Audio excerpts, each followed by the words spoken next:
Michigan, where Dorothea Puente killed and buried 7 bodies in the backyard. Dorothea Montalvo Puente, guilty of the crime of murder in the second degree. This is the story of Dorothea Helen Puente, an American convicted serial killer who exploited and ended the lives of her vulnerable boarders for their Social Security checks.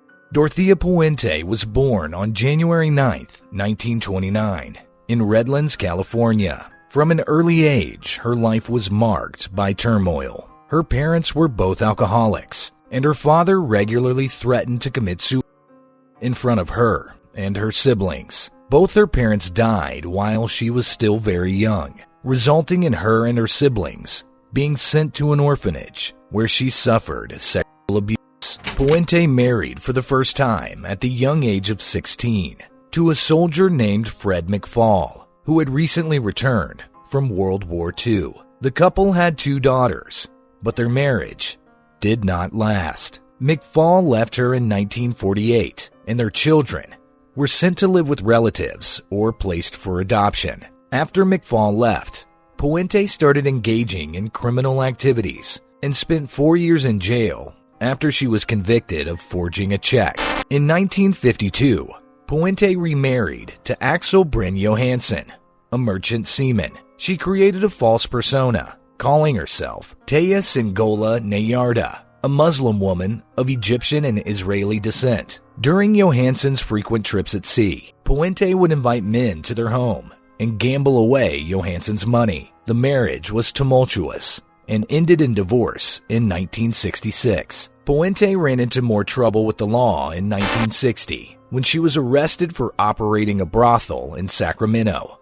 using a bookkeeping firm as a front. She served 90 days in jail for this offense. After her marriage to Johansson ended, she continued to use his last name and adopted a Christian persona. Interestingly, she also used aliases, one of which was Donna Johansson. This constant reinvention of herself, including adopting different names, could be seen as a way for Puente to escape her past and start anew, or perhaps as a method to evade detection for her crimes. In 1968, Puente married for the 3rd time to Roberto Jose Puente. The marriage was short-lived, and the couple separated due to domestic abuse. Despite their tumultuous relationship, Puente continued to use his surname for over 20 years. After her 3rd divorce, Puente focused on running a boarding house in the 1980s in Sacramento, California. She established herself as a resource for the community, assisting those struggling with alcoholism,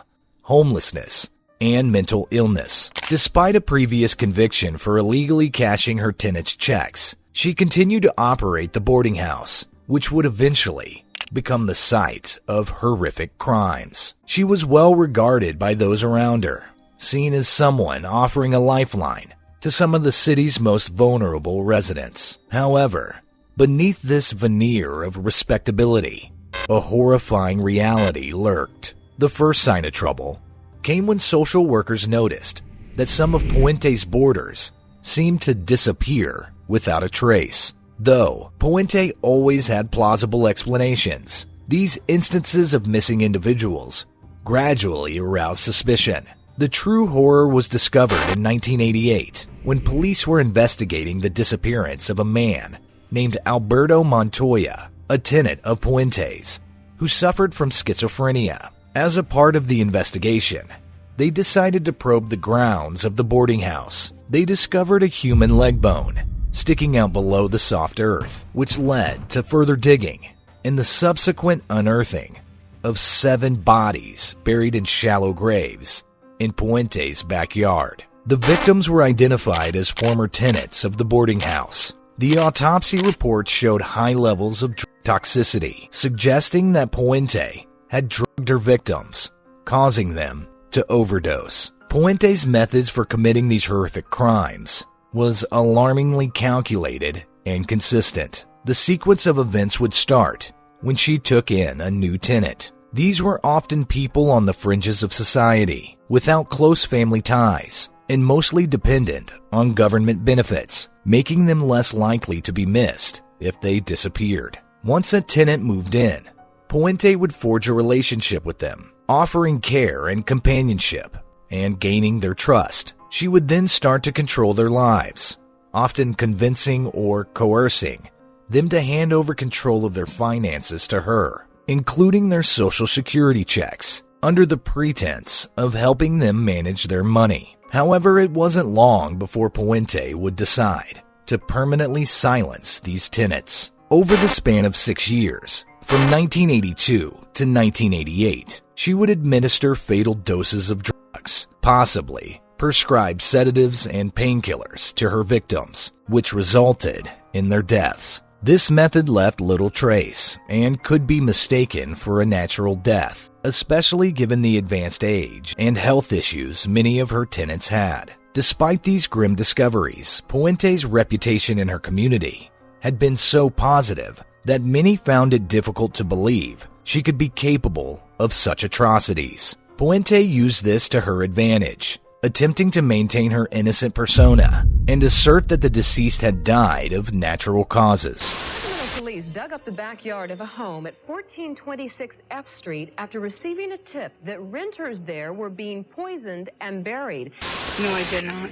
I did not kill anyone. The trial that followed was one of the most sensational in Sacramento's history. The court proceedings painted a chilling picture of Puente as a predator who preyed on the vulnerable to steal their money and then disposed of them when they were no longer of use. Puente was charged with 9 counts of murder in 1988. However, she was not immediately arrested.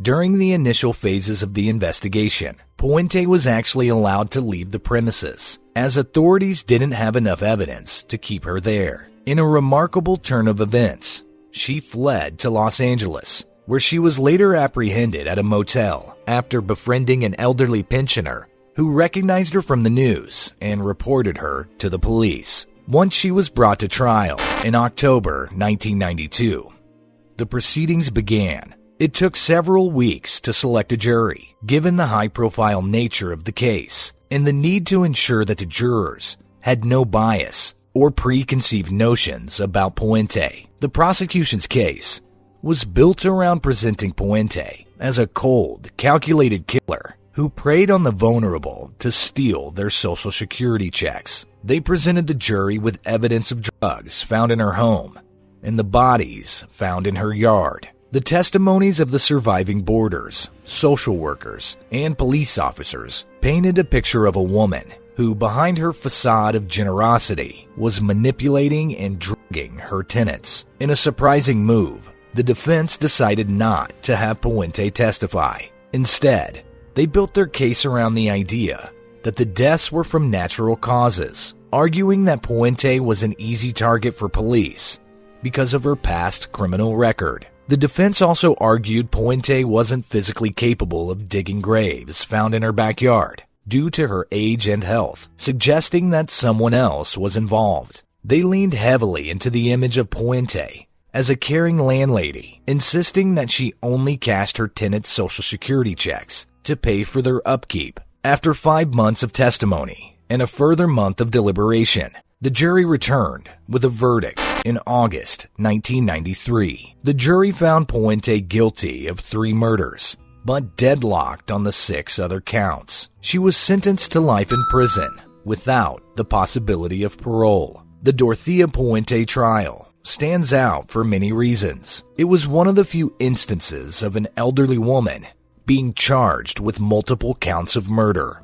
Furthermore, the dichotomy between Puente's public image and the horrifying crimes she committed was a major factor that kept the public riveted. Throughout the trial and even after her conviction, Puente maintained her innocence. She insisted that she had only been trying to help her boarders and that they had all died of natural causes. The fact that she went to such lengths to preserve her innocent image demonstrates the depth of her manipulation and deceit. Puente was sentenced to life in prison without the possibility of parole in 1993. She spent the rest of her life behind bars, dying of natural causes at the Central California Women's Facility in Chowchilla on March 27, 2011, at the age of 82. Despite her claims of innocence, Puente's legacy is that of a cold-hearted serial killer. Her story serves as a stark reminder of the terrifying truth that sometimes